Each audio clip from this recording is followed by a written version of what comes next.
video is the introduction to COM 1310, Fundamentals of Professional Writing. No matter what program you are in or what knowledge you already have about writing, writing is a lifelong process. The more writing you do, the better at it you get.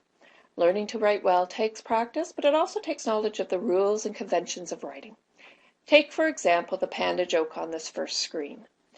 A panda walks into a cafe. He orders a sandwich, eats it, then draws a gun, fires 2 shots in the air. "Why?" asks the confused waiter as the panda makes towards the exit. The panda produces a badly punctuated wildlife manual, tosses it over his shoulder. "I'm a panda," he says at the door. "Look it up." The waiter turns to the relevant entry and sure enough finds an explanation.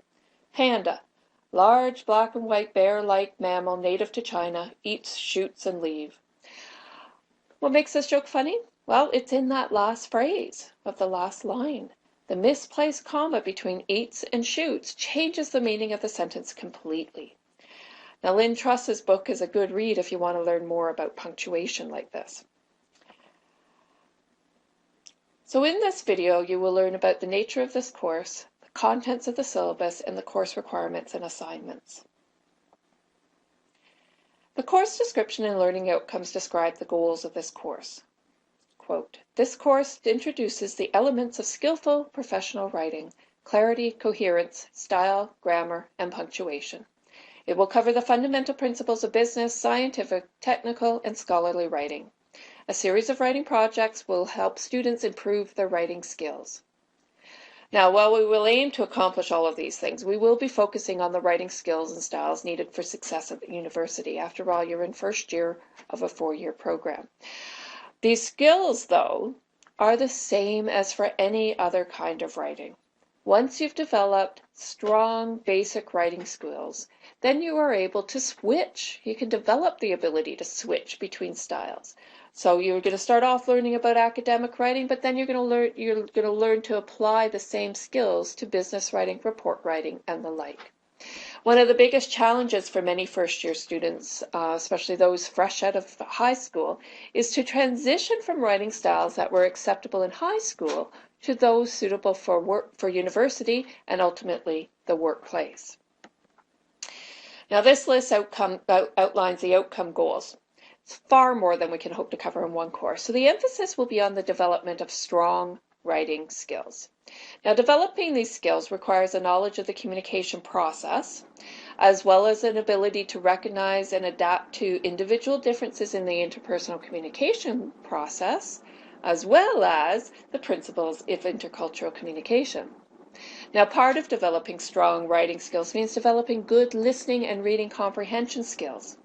Part of the good writing package requires the ability to organize information clearly and logically, as well as using the correct formats for the document you are creating.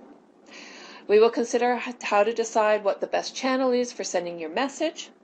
We will not spend much time on oral presentations, but we will consider how to give and receive constructive feedback. Now, in order to be successful in this course, there are some basic requirements. You must treat all members of the class with respect. In an online environment, we don't see body language or hear tone of voice, so this means that comments that might be meant as a joke or might be meant sarcastically will often be misunderstood. So always be aware of the connotations of your words and phrases. Now, each learning module must be completed during the week assigned. In addition, active participation in the online tutorials is necessary. If you don't participate, we don't know that you are attending class. All readings that are assigned for the module must be done before the tutorial. If you haven't done the readings, then you're not going to be able to actively participate in the class. The syllabus. What is the syllabus and where is it? Well, the syllabus is a guide for the course. It outlines all the requirements for the course, as well as what readings must be done for each week. The syllabus is posted in Blackboard. Read it carefully. Why should you read it? Well, it's essential to read the syllabus because it outlines everything you need to know for the course. It outlines the readings and assignments, as well as policies for late submission, academic integrity, and so on. What about the readings and assignments you have to do? Well, we'll go over that in the next few slides. Your final grade will be composed of 7 different components. You have 5 biweekly assignments, each worth 5%, for a total of 25%. There's a major research essay worth in total 30%, but it's broken down into 3 stages. The proposal and annotated bibliography, which is worth 10%, a rough draft, peer review, and video summary of your argument, which is worth 10%, and the final essay, which is a final 10%. There are also 3 quizzes. Each are worth 5% for a total of 15%. Participation and activities in the tutorials count for 10% of the final grade, and then there is a final take-home exam that's worth 20% of your grade. Please note that there are no substitutions for any of these assignments, so at the end of the term you can't come and say, I missed an assignment, I want to make it up, what can I do to improve my grade, blah, blah, blah, that kind of thing. You need to address any questions you have, any issues or problems you have, you need to address them as the course is progressing. You can't leave it to the end of the term.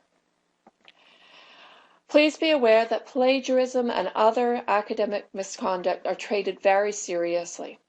All written assignments must be submitted to Turnitin.com.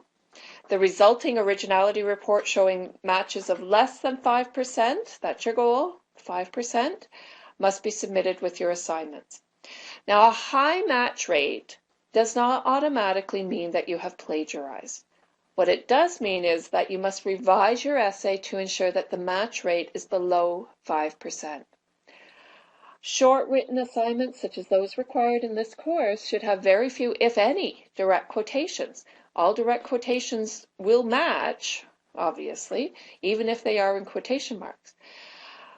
For short assignments like the ones in this course, all research should be in your own words, they should be correctly cited and referenced.